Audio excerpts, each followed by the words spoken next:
যদি সত্য লুকিয়ে রাখা হয় তাহলে সেটা একটা দেশের সমস্যা নয়, এটা পুরো মানবতার সমস্যা। যেই হোক, যত বড়ই হোক, আইনের সামনে সবাই সমান হওয়া উচিত। একটা ফাইল, একটা তালিকা, আর তাতে নাকি এমন কিছু নাম আছে যেগুলো প্রকাশ পেলে কেঁপে উঠবে সারা বিশ্ব। প্রশ্ন হচ্ছে, সত্যি কি সব প্রকাশ পাবে, নাকি ক্ষমতার দেওয়ালের আড়ালে আবার চাপা পড়ে যাবে সব? আজ আমি কথা বলবো অ্যাপস্টিন ফাইলকে ঘিরে, সেই বিতর্কিত ফাইল নিয়ে, যেখানে অভিযোগ উঠেছে প্রভাবশালী বড় বড় মানুষদের বিরুদ্ধে। বন্ধুরা, আজ আমি এমন কিছু বিষয় নিয়ে কথা বলতে যাচ্ছি যা শুধু একজন মানুষের গল্প নয়, এটা ক্ষমতার প্রভাব আর নৈতিকতার প্রশ্ন।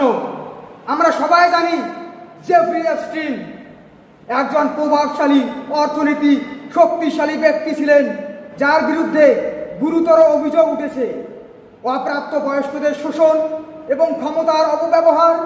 কিন্তু প্রশ্ন হচ্ছে, এই ঘটনা কি শুধু একজন মানুষের, নাকি এর পেছনে আছে বড় বড় কোনো নেটওয়ার্ক? ফুটে বহু প্রভাবশালী মানুষের নাম উঠে এসেছে, কিন্তু আজও অনেক তথ্য সম্পূর্ণ প্রকাশে আসেনি। তাহলে প্রশ্ন করি, যদি কেউ ক্ষমতাবান হয় তাহলে কি সে আইনের ঊর্ধ্বে? যদি কোনো সাধারণ মানুষ এই অপরাধ তথ্য, তাহলে কি একই রকম আচরণ পেত?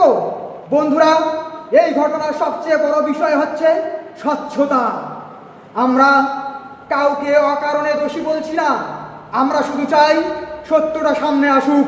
কারণ সত্য চাপা পড়লে সমাজ দুর্বল হয়, ন্যায় বিচার দেরি হয়, বিশ্বাস ভেঙে যায়। আজকের পৃথিবীতে তথ্য লুকিয়ে রাখা সহজ, কিন্তু মানুষের প্রশ্ন থামানো সহজ নয়। আমাদের দাবি একটাই, যেই হোক, যত বড়ই হোক, আইনের সমান, সে যেন আইনের দৃষ্টান্তমূলক শাস্তি পায়। সত্য যদি প্রকাশ পায় তাহলে বিচার হোক, আর যদি কেউ নির্দোষ হয় তাহলে তাকে পরিষ্কার করা হোক। কিন্তু নীরবতার কখনো সমাধান হয় না।